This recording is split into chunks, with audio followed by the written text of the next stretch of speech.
शंभो। सनातन धर्म ग्रंथों के अनुसार सृष्टि की रचना के बाद त्रिदेव अर्थात भगवान विष्णु, ब्रह्मा और महेश के निर्देशन में क्षीर सागर को मथा गया था।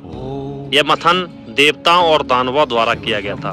बासुकीनाग की सहायता से समुद्र मंथन किया गया था, जिसके एक छोर पर सभी देवतागण उपस्थित थे तो दूसरी ओर कमान दानवों ने संभाली हुई थी।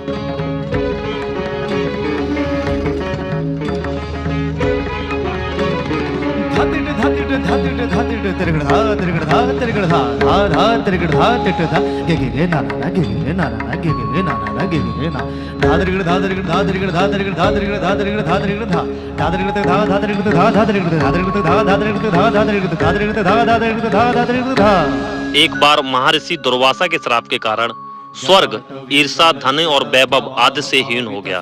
तब सभी देवता भगवान विष्णु के पास गए। भगवान विष्णु ने उन्हें असुरों के साथ मिलकर समुद्र मंथन करने का उपाय बताया। उन्होंने कहा कि समुद्र मंथन से अमृत निकलेगा, जिसे ग्रहण कर तुम अमर हो जाओगे। यह बात जब देवताओं ने असुरों के राजा बलि को बताई तो वो भी समुद्र मंथन के लिए तैयार हो गए।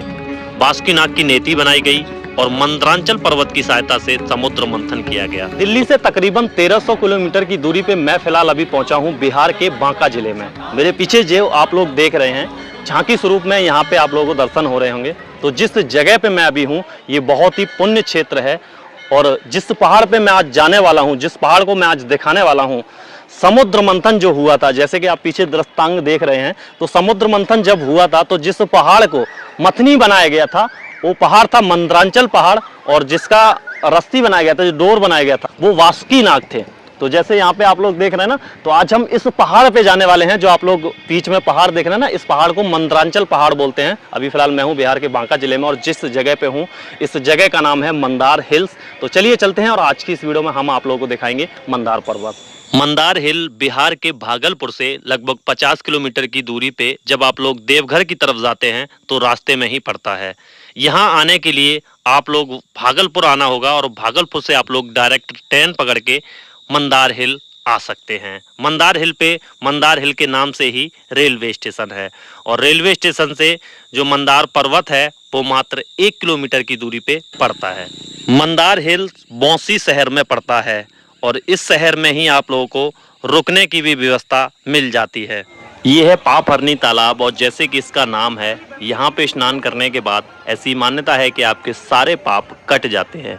बीच में ये जो मंदिर बना हुआ है ये भगवान विष्णु माँ लक्ष्मी का मंदिर है, जिसमें भगवान विष्णु शेष शैया पे लेटे हुए हैं।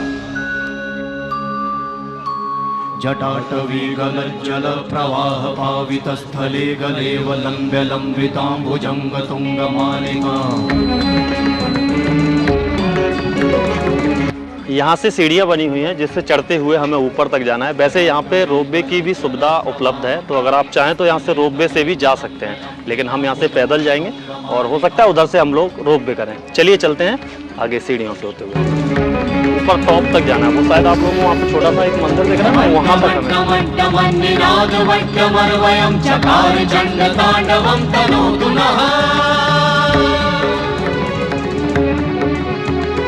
तो कुछ इस तरह की सीढ़ियाँ यहाँ पे बनाई गई हैं। दोनों तरफ अगर आप देखेंगे तो रेलिंग को लगाया गया है जिससे चढ़ने में आसानी हो, मतलब इसको पकड़ के आप लोग चढ़ सकते हैं। नीचे वहाँ से अगर आप देखेंगे तो वहाँ से रोपवे स्टार्ट होता है, जैसे कि अभी रोपवे आ गया है।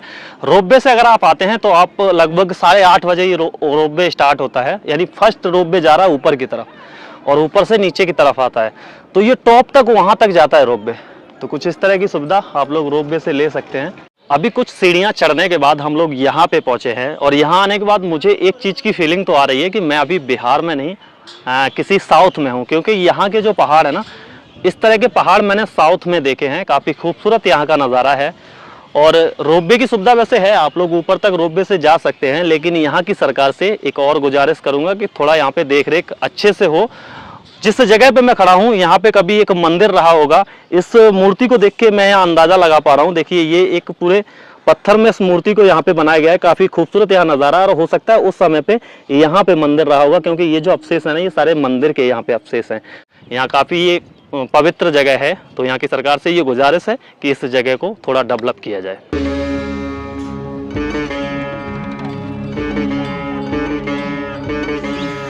रास्ते में आपको कई सारी खाने की दुकानें मिल जाएंगी जिसमें आप लोगों को पानी वगैरह, चिप्स वगैरह और यहाँ पे अंकुरित चने वगैरह बिक रहे हैं। तो आप रास्ते में इनको खा सकते हैं अगर आप लोगों को भूख लग रही है। तो मैं आप लोगों को एक और सजेस्ट करूँगा कि आप लोग पानी के बोतल नीचे से ही लेके आइए, और अगर नहीं लेके आ पाए हैं तो रास्ते में भी आप लोगों को मिल जाएगी, हालांकि थोड़ी सी कॉस्टली मिलेगी। अभी हम लोग पहुंच चुके हैं, यानी मतलब आधा सफ़र हम लोग तय कर चुके हैं। इसके बाद ऊपर हमें चलना है। रोपवे से जब आप आते हैं तो आपको यहाँ पे भी उतार दिया जाता है, उसके बाद ऊपर भी जा सकते हैं। तो पीछे मेरे ये जो आप लोग देख रहे हैं, पहाड़ के ऊपर ये कुंड बना हुआ है जिसको सीता कुंड के नाम से जानते हैं। और ऐसी मान्यता है कि वनवास के समय में जब माता सीता यहाँ पे आई थी तो इसी कुंड में उन्होंने स्नान करके, और यहाँ का जो बहुत ही पावन पर्व है जिसको छठ पर्व बोलते हैं, वो पर्व यहाँ पे मनाया था। ऐसी यहाँ के लोगों की मान्यता है। तो अभी चलते हैं, आगे से दर्शन करेंगे, और एक आगे चल के गुफा भी है, उस गुफा के भी आप लोगों को दर्शन कराएंगे। ज़्यादातर लोग जो है वो इधर चले जाते हैं ऊपर की तरफ दर्शन करने के लिए, लेकिन हम आगे चलेंगे, वहाँ दर्शन करेंगे। ये रास्ता जाता है आगे की तरफ, वहाँ पे चलते हुए आगे आप लोगों को और एक गुफा दिखाते हैं और दर्शन करके आते हैं।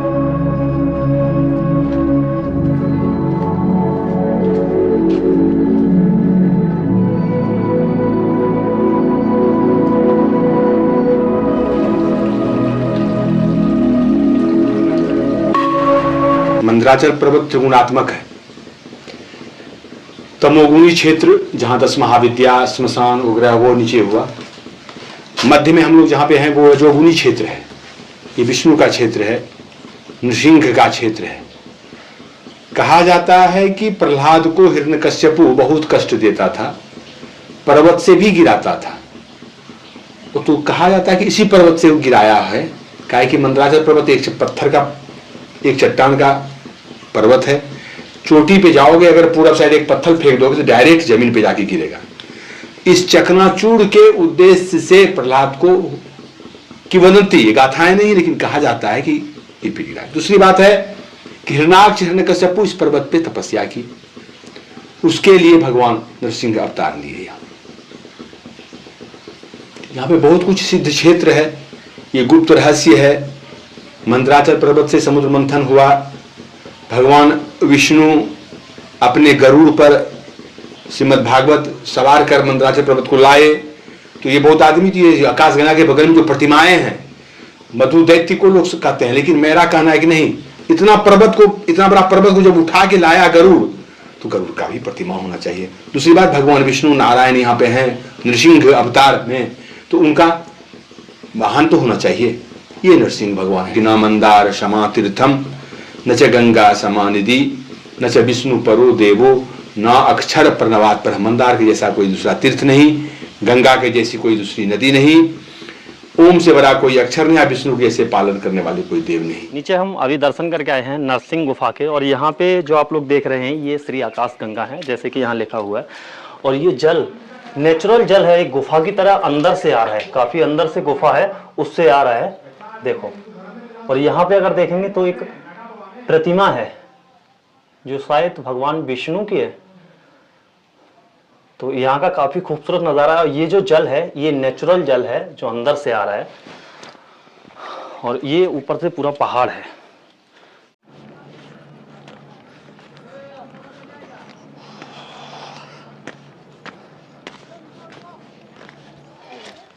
यहाँ पे ये बिस्लरी मिला है, हालांकि दूसरा एक कोई दे रहे थे 30 रुपए का, 30 रुपीज़, थोड़ा सा कॉस्टली है। 25 रुपए तक का तो ठीक था, और वो भी ठंडा नहीं, नॉर्मल है। यहाँ पे एक बोर्ड लगा हुआ है जिस पे लिखा हुआ पौराणिक मंदिर मंदारनाथ महादेव।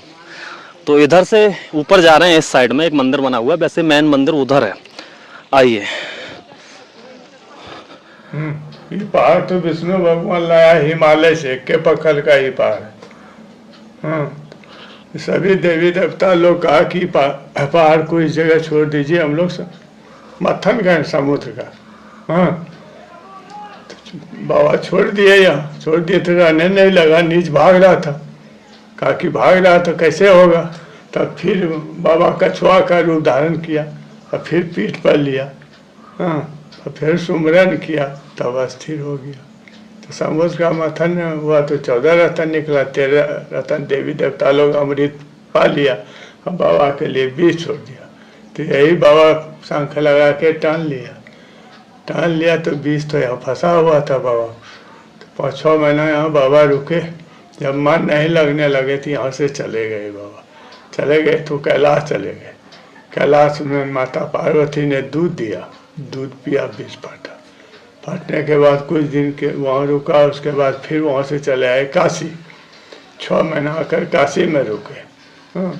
और उसके बाद भी वहाँ काशी में मन नहीं लगा तो फिर दोबारा घूम के आया, जो कि वहाँ मथनी पर रुका। तो भगवान शंकर ने जो विषपान किया था वो यहीं पे किया था? यहीं पर किए। तो आज भी बताते हैं वो पात्र यहाँ मौजूद है, वो शंख यहाँ मौजूद है? शंख है तो इस जगह कुंड है ना। अच्छा, जो पीछे कुंड है इसी जगह है जो गौशाला है पुराना वैसा ने गाय का है, तो उसी जगह जो पानी भरा हुआ है इधर, उसी में शंख है, 1 कुंटल का। तो उसके कभी दर्शन होते हैं? कभी एक सोना का हार गिर गया था एक लेडीज का स्नान करने में, या भगवान का लीला, तो 2 मशीन लाकर उसको सुखाया। सुखाने के बाद उसका हार मिल गया, शंख प्रगट हो गया, दिखाने लगा, तो लोग चाहने लगा, ढेर जुटा हुआ था कि शंख देखेंगे, शंख देखेंगे। तो सबका विचार हुआ कि उठा के ऊपर करेंगे तो सभी लोग देखेगा। लेकिन जरियों से जैसे कि भगवान रावण धनुर्बाण नहीं डोलाया था, तो जरियों से नहीं डोला, उसी तरह नहीं डोला पाया। तो एक ही बार दर्शन हुए उस समय? हाँ, एक ही बार। वैसे वो जो जल है वो कभी सूखता नहीं है? नहीं, कभी।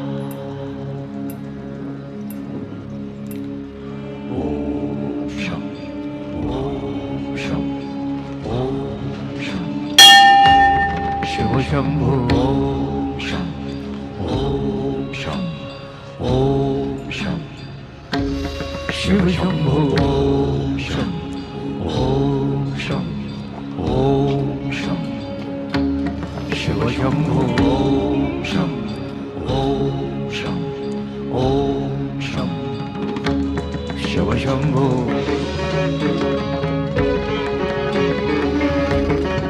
दोस्तों, इस पर्वत की हिंदू धर्म में तो मान्यता है ही है, लेकिन उसके साथ साथ जैन धर्म में भी इस पर्वत की मान्यता है। जैसे कि यहाँ पे लिखा हुआ है, ये जो तप स्थली है भगवान सा पूज्य स्वामी जी की तप स्थली है, यहीं पे उनको ज्ञान प्राप्त हुआ था। तो यहाँ हिंदू धर्म को मानने वाले लोग तो आते ही हैं, साथ में जैन धर्म को मानने वाले भी लोग यहाँ पे आते हैं। ये यहाँ जैन टेम्पल है, चलिए चलते हैं, जैन टेम्पल भी दिखाते हैं। और उसके बाद पीछे वहाँ पे भगवान शंकर का एक काशी विश्वनाथ टेम्पल है, उसके भी आप लोगों को दर्शन कराएंगे। आइए।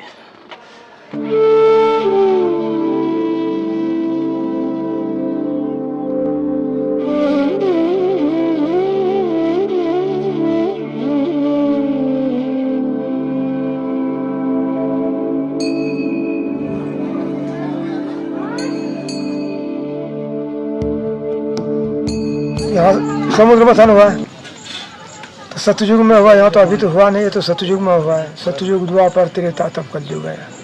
कलयुग में हम लोग विरापित हैं। लेकिन यहाँ से जब तो दानव को तो लगा दिया, देवता सब होशियार था, सब आगे लगा दिया दानव सबको, और उधर जब तभी लक्ष्मी निकला, तब दानव सबको उधर मदिरा निकला, विष निकला, कम धनुआ गाय निकला, रावण हाथी निकला, घोड़ा निकला, मतलब बहुत तरीका की इसमें निकला, सब निकला। लेकिन जो जहर जो निकला तो जहर तो किसी का नहीं था, तो शंकर जी ने मुँह में लेकर वो गला में रख लिया। अभी फिलहाल हम लोगों ने दर्शन यहाँ पे कर लिए हैं, और ज़्यादातर जो मंदिर आप लोगों को मिलेंगे ना, वो रास्ते में जब आप आते हैं तो वहीं पे मिलते हैं। ऊपर एक जैन धर्म मंदिर है और सामने काशी विश्वनाथ मंदिर है, जिसके दर्शन भी अभी हम लोगों ने किए हैं। तो यहाँ पे है रोपवे की सुविधा, जिससे आप आते हैं। देख रहे हो ना, काफ़ी लंबी लाइन लगी हुई है। तो हम भी यहाँ पे टिकट लेते हैं फटाक से और रोपवे से चलते हैं। भीड़ बहुत ज़्यादा है, और रोपवे का जो टिकट है वो एक तरफ का 70 रुपये प्रति व्यक्ति का है। चलिए तब टिकट ले लें और फिर नीचे चलते हैं, फिर नीचे चल के आप लोगों को मिलते हैं।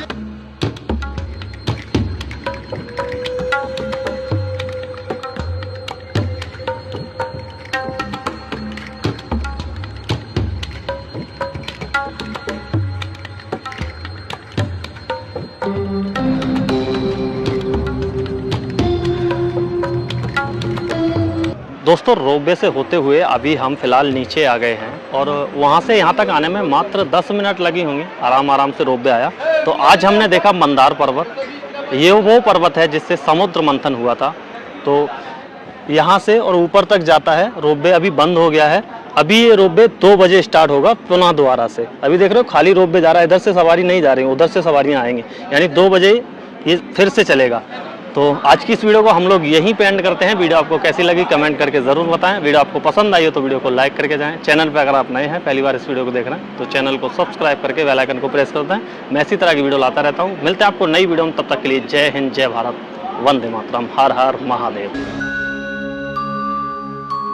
जटाटवीगलज्जलप्रवाहपावितस्थले गलेवलम्ब्य लम्बिताम्बुजङ्गतुङ्गमालिका